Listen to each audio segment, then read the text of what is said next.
రామదండు వాళ్ళు చాలా చక్కటి భజన చేశారు. మన జీవితంలో తరించాలి అంటే భగవంతుడి నామస్మరణం ఒకటే అండి. మనం మట్టి మీద పడితే జననం అండి, మన మీద మట్టి పడితే మరణం అండి. బర్త్డే సెలబ్రేషన్ చేస్తున్నాము అంటే మనం డెత్ దగ్గరకు వస్తున్నామండి, చావుకి దగ్గరకు వస్తున్నాం. కానీ శ్రీమాన్ సుధీర్ గారి తల్లిదండ్రులు చాలా పుణ్యవంతులు.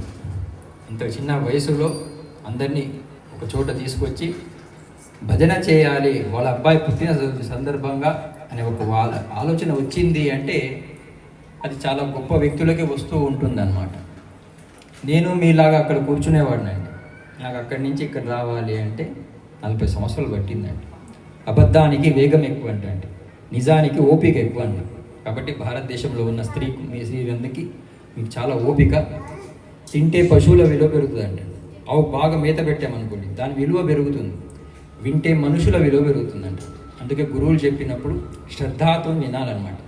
అనుకోకుండా ఒక కాశీ కుర్రవాడు అమెరికా నుంచి వచ్చాడంట. గురుగారు కాశీ తీసుకెళ్లారంట. గురుగారు చెప్పారంట, శ్రద్ధాభక్తితో స్నానం చేయవయ్యా అన్నారంట. కుదరస్వామి అన్నారంట. ఎందుకు అని అడిగారంట. వాళ్ళిద్దరు రాలే స్వామి అన్నారంట. వాళ్ళిద్దరు రాకపోవడం ఏంటి అని అడిగారంట.